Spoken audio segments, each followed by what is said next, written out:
How did Mr. Wonderful Shark Tank investor Kevin O'Leary get rich? We answer that in today's episode. My name is Dan Henry, and when I was 16 years old, I decided that I wanted to be rich. So I studied as many wealthy entrepreneurs as I could and used what I learned to create my own successful business. The purpose of this channel is to share my research with the world and show you how they got rich. Multi-millionaire Kevin O'Leary is best known as Mr. Wonderful. The most opinionated and straightforward of all the investors on Shark Tank, it's that ruthless attitude that has won O'Leary a net worth of over $400 million. He's mastered, as Liz Lemon would say, that thing that rich people do where they turn money into more money. But his path to success wasn't an easy one. He struggled with dyslexia for as long as he can remember, and his teachers weren't even sure he'd ever graduate. When he got started on his first business, a major investor backed out, forcing O'Leary to ask his mother to loan him the $10,000 he needed to get it off the ground. Between struggling in school and scrambling to find the money to get his first business up and running, how did O'Leary go on to become the successful, unrelenting shark he is today? Well, he started his career in the way most famous entrepreneurs did, with a bright idea and no money to back it. Despite not having access to many resources or finances, O'Leary launched his first venture, titled SoftKey Software Products, from the basement of his house. It was the 1980s, and he wanted to capitalize on the new technology that was beginning to take off in the world of business and retail, CDs and floppy disks. O'Leary's company sold and packaged software to be used on these new removable disks, making software more easily accessible for nearly anyone who wanted to use it. As he began to make a name for himself in the ever-growing technology market, he decided it was time for his company to expand. But the investor who had pledged $250,000 to his business unexpectedly decided not to go through with it. With nowhere else to turn, O'Leary asked his mom for a $10,000 loan. That loan helped him get his company to nearly $1 billion in sales. After that, O'Leary's company continued to grow by purchasing its rivals, and even took the name of one of its newest additions, The Learning Company. The Learning Company was an educational computer game developer for children, and O'Leary recognized a massive demand for educational computer games as schools were beginning to integrate computers into their curriculum.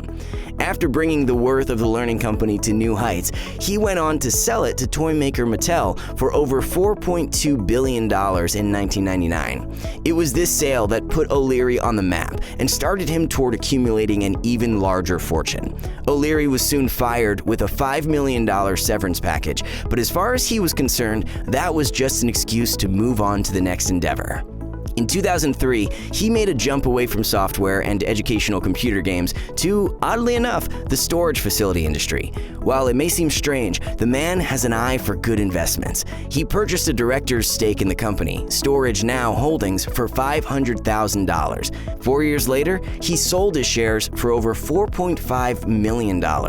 In 4 short years, he was able to recoup nearly 10 times more than his initial investment. 3 years later, O'Leary got his first big break with television. Recognized for his ability to exponentially increase the return on his investments, even in an industry like storage facilities, Kevin was asked to join the cast of Dragon's Den.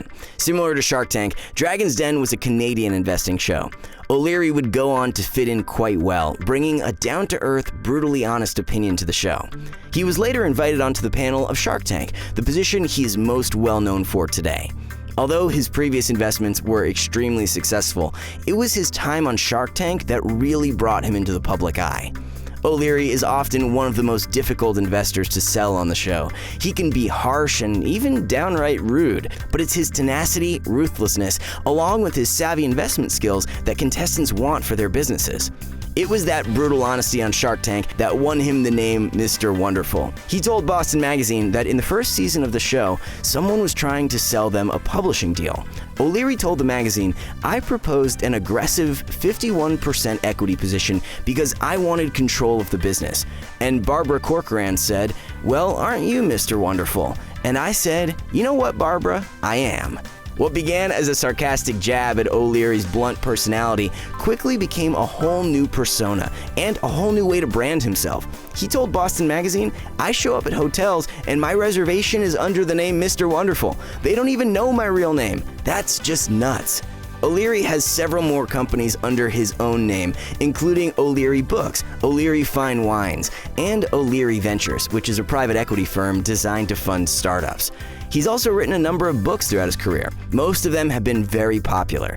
His book, Cold Hard Truth on Men, Women, and Money, 50 Common Money Mistakes and How to Fix Them, is one of his biggest successes. In that book, he shares this sage advice: don't spend too much, mostly save, always invest. O'Leary lives that out in his daily life, constantly showing the world that saving and investing are the keys to building your wealth. Even when he's collecting watches or guitars, his plan is to sell those investments later on. It's not just a hobby for him, it's about turning a profit. Everything for O'Leary comes down to the bottom line. When giving advice to young entrepreneurs and college students, Kevin O'Leary likes to mention his time in university. Before he launched his first business, he attended business school to earn his Master's in Business Administration, MBA, in 1980. When speaking about his experience with business school, O'Leary says, "The great thing about an MBA is not the technical skills you've learned, because frankly, to be honest with you, I forgot all of those. It was the people I met in my class. I can pick up the phone and say, 'Hi, Mr. Wonderful here, let's talk about a business idea.' The ability to just have that contact with them ends up being more important than the business degree that got you that relationship in the first place." O'Leary repeatedly stresses the importance of networking while you're in school. More important than the degree is the connections you make while you're working on it. But O'Leary doesn't believe that business degrees or even attending a university are necessary to become a successful businessman. Here's the cold hard truth about business degrees. They are not a prerequisite for success, O'Leary says. Many billionaires never finished high school. He's right, too. Neither Zara founder Amancio Ortega, Virgin Records owner Richard Branson, or hip-hop's Jay-Z finished high school, yet they are all billionaires or multi-billionaires. As O'Leary says, being an entrepreneur is not about what's taught in school, it's having street smarts and understanding opportunities in real life. There's no better example of street smarts than Kevin O'Leary. He's a businessman down to his very core. He's willing to do whatever is necessary to not only recoup his investment, but also to turn a profit. He never backs down, and his unremitting attitude has secured his success again and again. If you want to grow a fortune, you have to give your ideas the same unrelenting focus and honest approach that O'Leary does. As O'Leary once said, whatever you pay attention to grows. He's paid attention to getting his ideas off the ground, investing in other people's ideas, and his fortune only continues to grow. Hey, Dan Henry here, and I hope you enjoyed this episode of How They Got Rich. I created this channel because these men and women inspired me to quit my job years ago as a pizza boy and pursue entrepreneurship, which eventually led me to become a multi-millionaire. If you'd like to know more about that, you can follow me on my main YouTube channel, youtube.com/Dan Henry. But before you go, I'd like to remind you why the people on this channel are successful, as well as myself. It's because they've mastered 3 main areas of their life: business, productivity, and mindset. And that's why I've made it my life's work to help others in those 3 key areas. So here are 3 ways I can help you right now. If you own a business and you're looking to grow it, you can head over to getclients.com and learn how we built a $20 million business, as well as learn how these strategies can apply to your business. You'll find a collection of free trainings, podcasts, and blog posts on that website to help you grow your business. As well, you can grab a free copy of my book, Digital Millionaire Secrets, which is a Wall Street Journal and USA Today bestseller. You can find that on getclients.com. Number 2, you can head over to plantomorrow.com and check out the Plan Tomorrow Daily Planner. This is a planner I personally designed to make myself more productive and get things done. Because the truth is, if you want to do big things, you have to get things done. And I know this planner will help change your life like it's changed mine. For a limited time, it also comes with a free productivity class taught by me, so head over there right now and grab yourself a copy.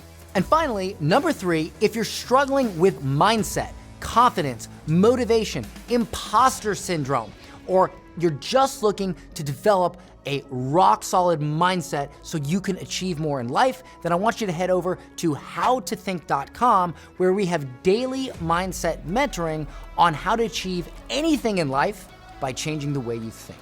So grab a copy of your Plan Tomorrow Daily Planner now. Also, don't forget to subscribe to the channel, and I'll see you in the next episode.